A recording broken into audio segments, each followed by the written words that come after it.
Hello dear students, यहाँ पे एक क्वेश्चन ले रखा है। दिस क्वेश्चन आज JEE 2025 question is 6 resistance of resistance R each are connected as shown in the figure. आपको बताया गया find equivalent resistance across points A and B. आपको जो है इक्विवेलेंट रेजिस्टेंस बताना है। अक्सर बच्चे इसमें कंफ्यूज हो जाते हैं कि कैसे इसका जो है इक्विवेलेंट रेजिस्टेंस निकाला जाए बेटा। ठीक है, अगर ध्यान से देखो कि क्वेश्चन क्लास में भी आपको कराया जाता है और ये वाला रेजिस्टेंस जो है गायब होने वाला है। ओके गाइस, तो चलिए इसका सॉल्यूशन देख लेते हैं। क्वेश्चन सिंपल सा, we have to calculate the R equivalent across A and B.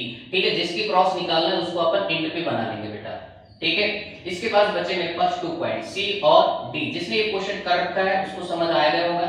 ठीक है, ये कहीं ना कहीं व्हीटस्टोन बैलेंसिंग कंडीशन जैसा आपको मिलने वाला है बेटा, देखना। ठीक है, अब यहाँ पे सीक्वेंस से जो है रेजिस्टेंस लगाना शुरू करो। ए और सी के बीच एक लगा हुआ है तो मैंने यहाँ पे जोड़ दिया, मतलब ये हो गया डन।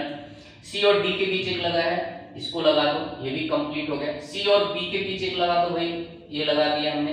ठीक है, एक डी और बी के बीच, डी और बी के बीच ये लगा दिया, मतलब ये भी हो गया। इसके बाद एडी, एडी आप इधर से जोड़ दो, ये हो गया। इसके बाद आपके पास क्या बचा भाई, ए बी।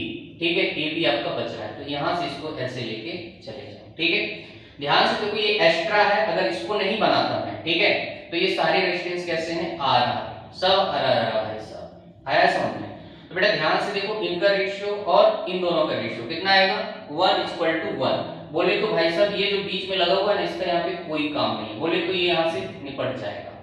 ठीक है, बैलेंसिंग कंडीशन होती है बेटा, आपको अगर याद हो व्हीटस्टोन ब्रिज की जो बैलेंसिंग कंडीशन होती है P/Q = R/H। ठीक है, तो वही चीज यहाँ पे बन जाएगी। तो ये वाला बीच का रेजिस्टेंस गया, बोले तो ये वाला, इसका यहाँ पे कोई काम नहीं सी और डी वाले का। ठीक है, अब ध्यान से देखो ये दोनों किस में आ जाएंगे, सीरीज में। तो बोले तो कितना हो जाएगा, 2R। इन दोनों का मिला के कितना हो जाएगा, 2R, और इन दोनों का मिला के कितना हो जाएगा बेटा, 2R।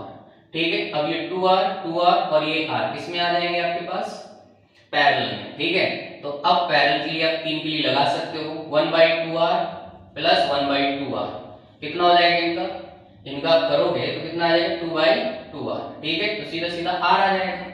क्लियर है, इन सबका मिला के कितना आ जाएगा आपके पास, R मिल जाएगा। ठीक है, अब आपके पास क्या बचा, ये R और ये R किसमें आ जाएंगे, पैरेलल में। तो इनका मुझे निकालना है, दोनों के दोनों पैरेलल में, तो सिंपल सा आया। ठीक है, दो के लिए हम क्या लिखते हैं, पैरेलल कॉम्बिनेशन में R1 R2 divide by R1 plus R2। Clear, मेरे पास यहाँ पे RA भी आ जाएगा, that would be equal to, इसको मैं मिटा दूं यहाँ से। ठीक है, कितना हो जाएगा, दोनों के दोनों R है तो RR डिवाइडेड बाय कितना हो जाएगा, 2R। R ने R को मार दिया तो आंसर कितना हो जाएगा, R/2 is the correct answer guys. ठीक है, तो इस पूरे का जो R इक्विवेलेंट हो जाएगा cross A and B, that would B R/2 guys. ठीक है, तो आई होप ये चीज आपको अच्छे से क्लियर हो गई होगी। ठीक है, ऐसे क्वेश्चन अक्सर आपसे पूछे जाते हैं गाइस। ठीक है, ओके, थैंक यू।